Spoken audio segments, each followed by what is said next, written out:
Hi, my name's Dee, your Professor of Woo Woo, and welcome to your special readings for not so much for the eclipse, we're out of the eclipse window now, but for integrating the eclipse energies. We've just had two very potent eclipses. I mean, all eclipses are supposed to be potent, aren't they? But the partial solar eclipse that was in Taurus gave us a great sense of promise.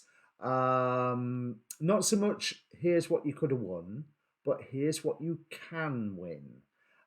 Whereas the Scorpio total lunar eclipse is more, and here's what you need to deal with while you're aiming for what you can win. Here's the crap you need to get out of the way. Here's the obstacles you have to overcome. Here's the things you have to let go of. Now, these eclipses, they're not just a 2-week length. As if you look at Dorotheus, he says for a solar eclipse, for each hour of the eclipse, you can assume that chart has power for a year. He's probably not phrased it like that, but it was a 4-hour long eclipse. This was really, really potent. This was very much awakening our minds or our souls or what have you into what we can achieve. Now, again, according to Dorotheus, an hour of a lunar eclipse is a month. I don't know how long the lunar eclipse lasted. I've looked it up a bit and I've forgotten already. I'm not sure I was even successful in finding how long it lasted. So comment down below. But as ever, I apologise that I have not been doing regular monthly readings. We've had some very strong astrology this year, and I have very much been, I'm not going to say been victim to it, because the majority of it has all been good. But I have been buffeted by it or kept busy by it, you know, between day job and out of work commitments as well. It's not left me a huge amount of time for filming. And of course, quick plug, I am working on my course to present through later this year through Bloodstone Studios about angels and demons in the chart and how they can be used for magical purposes and for interpretive purposes as well. But anyway, there is a timestamp down below for if you want to just fast forward past the waffle. But before you do, please listen to this once, because I'm going to say, watch your sun, your moon, and your rising if you know them all. If you've only got time for one, watch your rising. But your sun will be of a great help considering we're talking about eclipses. Ask a question prior to the reading. You'll have enough warning when I stop waffling.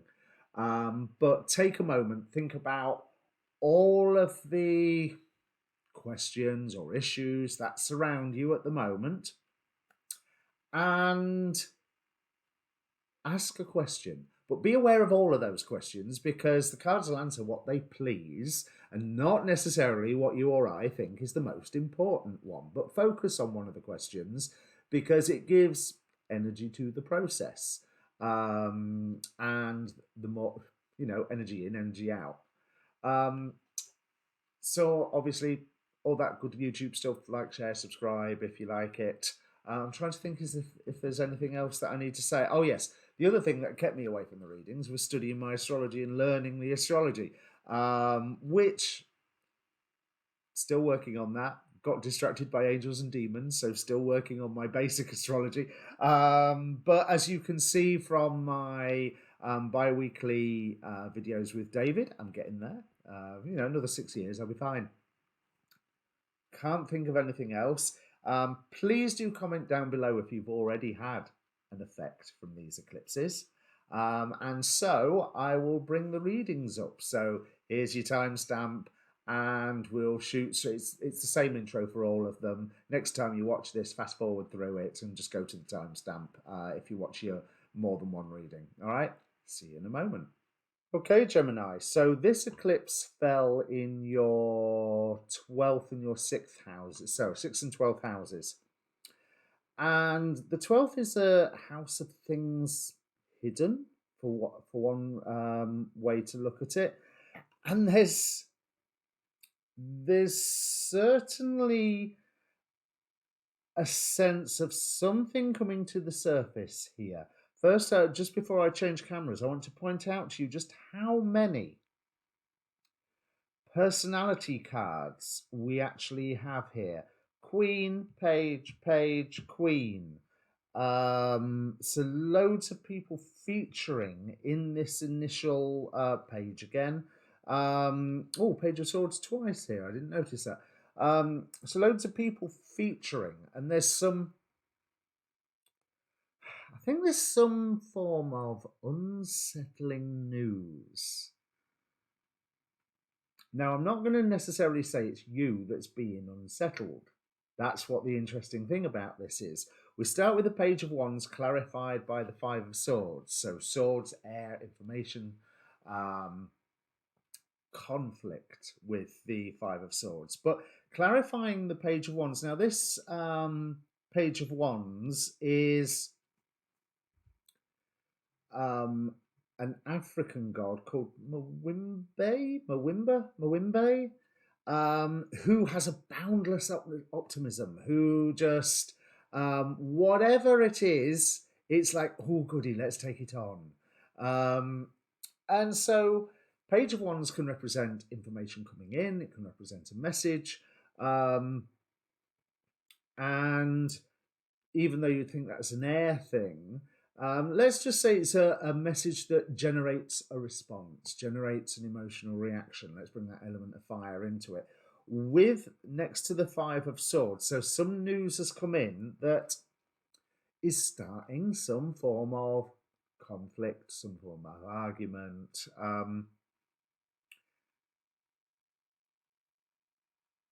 But it feels like something has risen to the surface with this news. So it's almost like the reaction is, it's about time this argument was had. It's about time this discussion was put on the table. It's about time people started fighting for this, whatever that means. Because we have agreements in your way. We have the Four of Wands clarified by the Six of Swords. So I rather feel that there's been some form of agreement that is around you or that you have partaken in, which promised to lead to a better place, and it hasn't. Because let's be honest, you were in a place where you wanted to, there was some form of, I'm going to go with emotional vulnerability, I think, or some form of almost secretive emotion that you had to defend. And with whatever this is that's come to the surface, there is a wonderful sense of relief and a wonderful sense of finally, there's whether it's finally I can tell someone what I think, or finally they know that this has happened, or it feels freeing. I will say, might not be the best bet to react too joyfully on the, externally to this coming, because there's more information to come with it. We've got a Page of Wands here, and then we have Spirit bringing in twice the Page of Swords.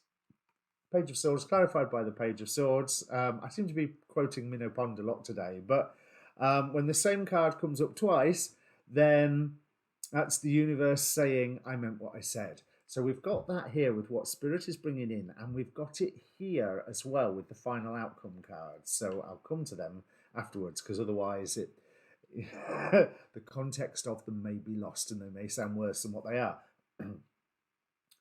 So with this double Page of Swords, there's more information to come in yet. So even though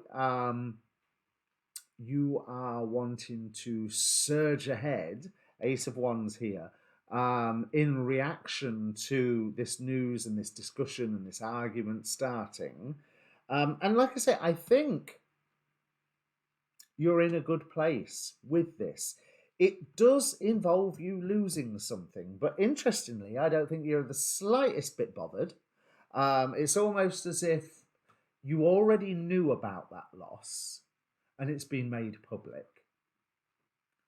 Or it's a loss where it's no great shame. It may appear practically like it's a shame. It may appear practically like it's a problem.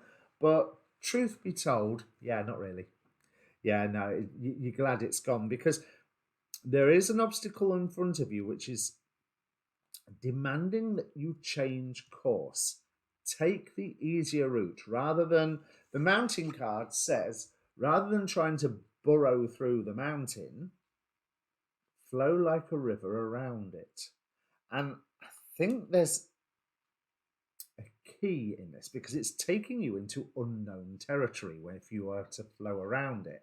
And I like that because from the Fallen Angels deck, we start with the Goetic spirit Larage, who here is representing moderation. Larage is another spirit good for love magic, if I remember correctly.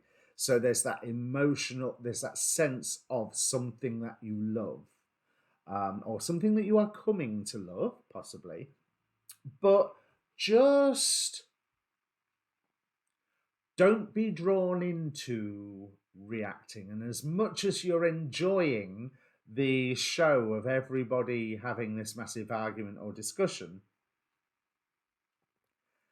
be circumspect as to how you respond and as to how you dive in, especially if this is something that you have known for quite some time and now it's just becoming public knowledge. Or, you know, like the penny suddenly dropping and you think, oh my God, I should have realized this 5 years ago. Because the reason I'm saying about this is we have Zachariel, the angel of memory. Memory has no wishes or wants, according to this card. It just is. You can lose yourself in it, but you can also put memories away. You can put them away to make room for more things. Now, flowing round the mountain, putting memories aside, we then have Bune,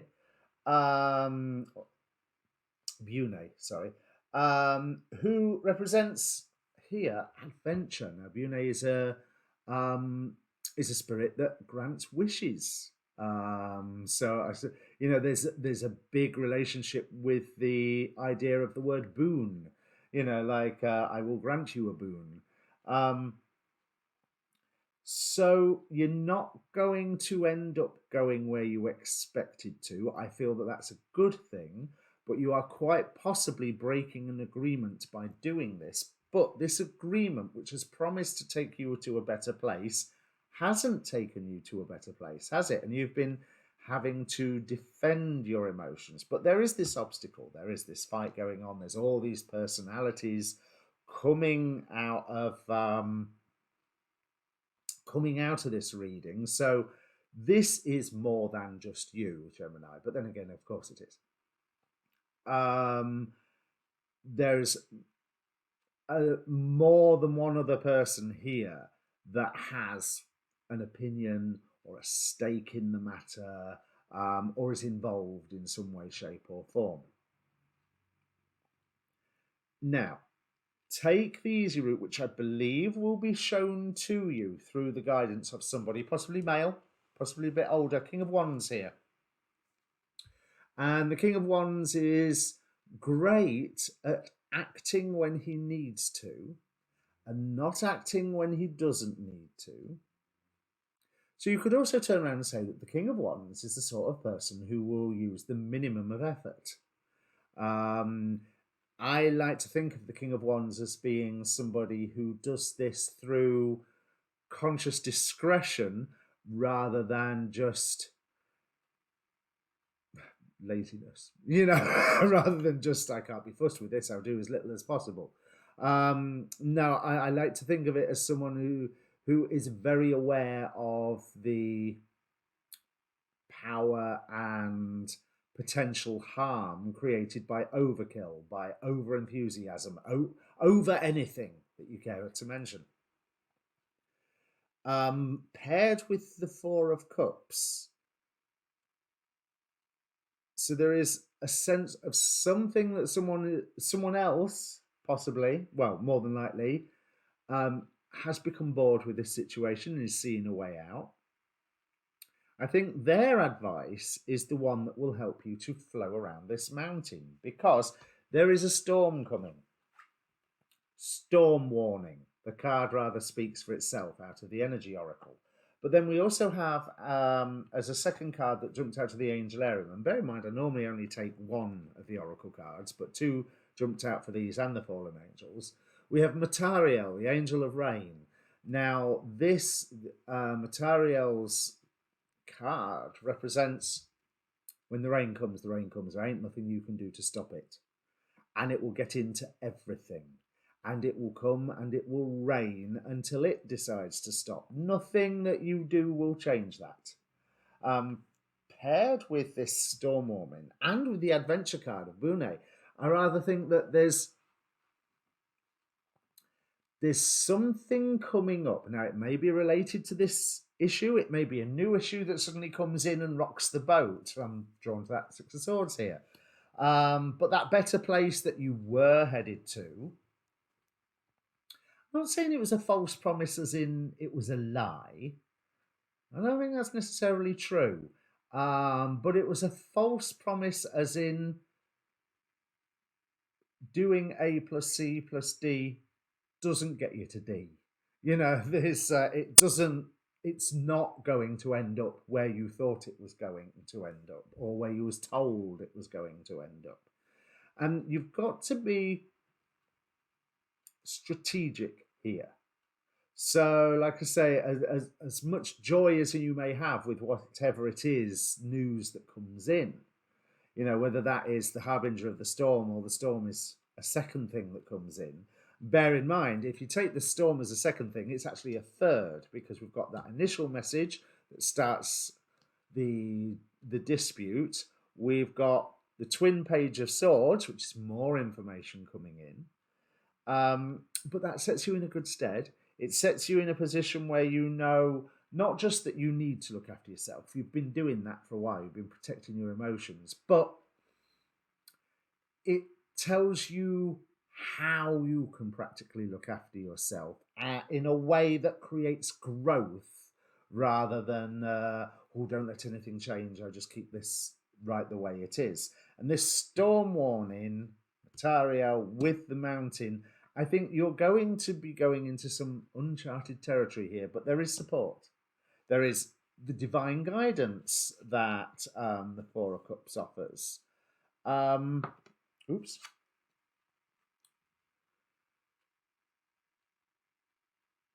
But don't be too attached. If you are following the cup that the bird is sat in the window, then you're going to leave these cups on the table.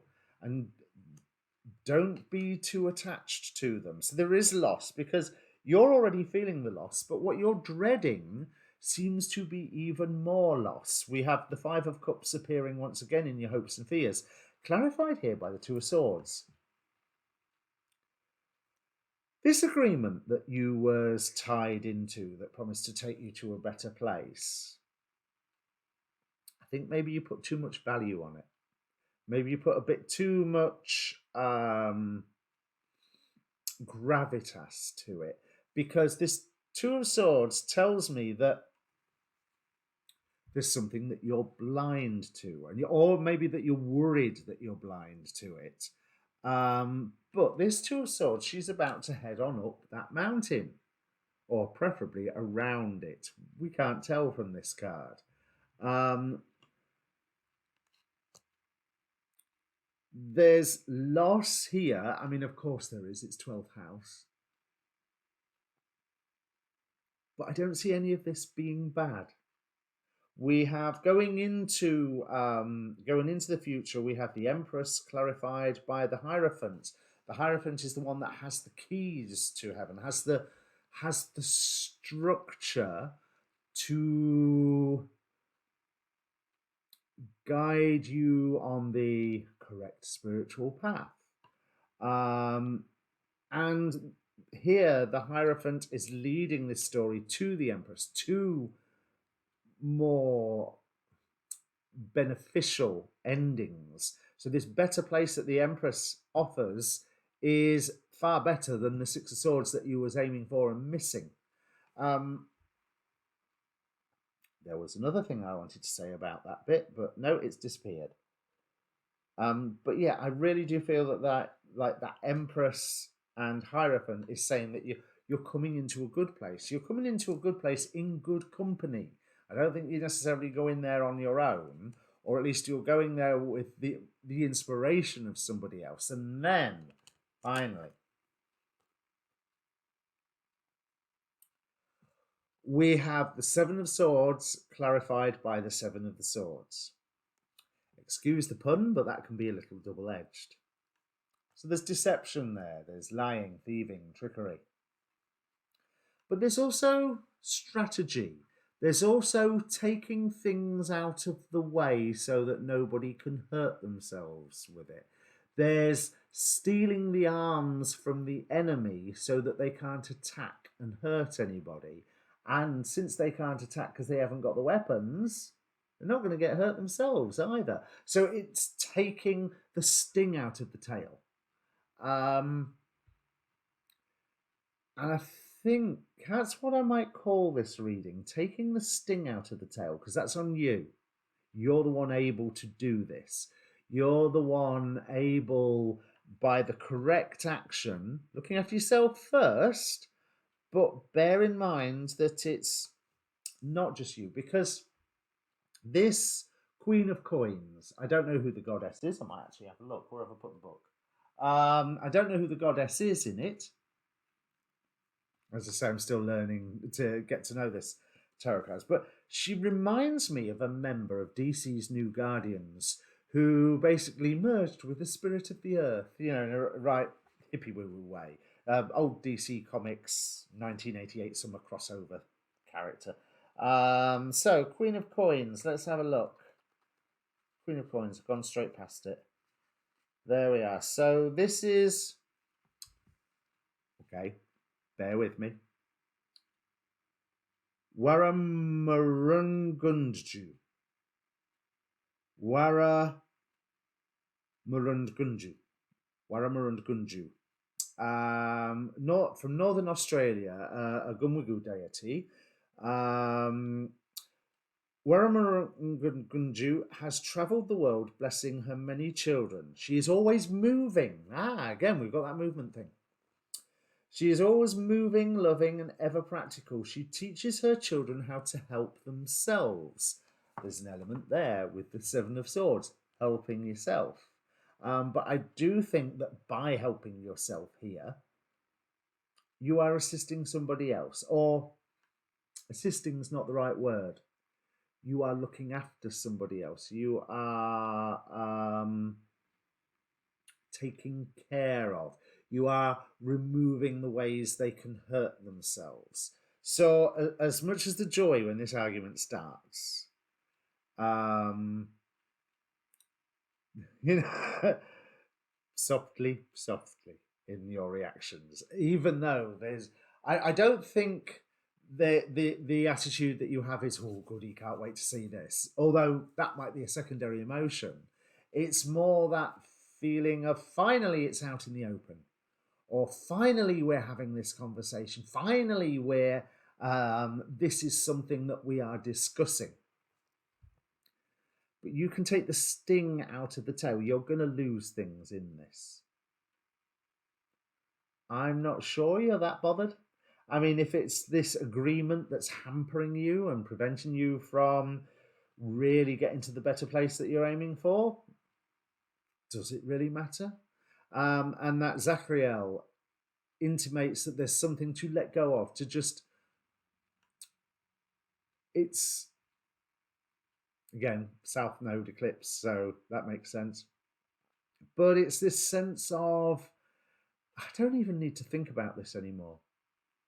And as it says with Zachariel, you drop that memory into the cup of forgetfulness and allow that space to grow new memories. So this is really quite positive, but you have to be strategic.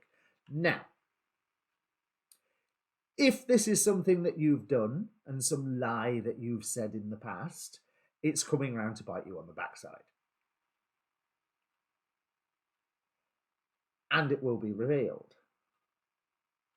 But again, I don't necessarily see that as anything but a positive end, because you are still getting yourself into a better place in the long run.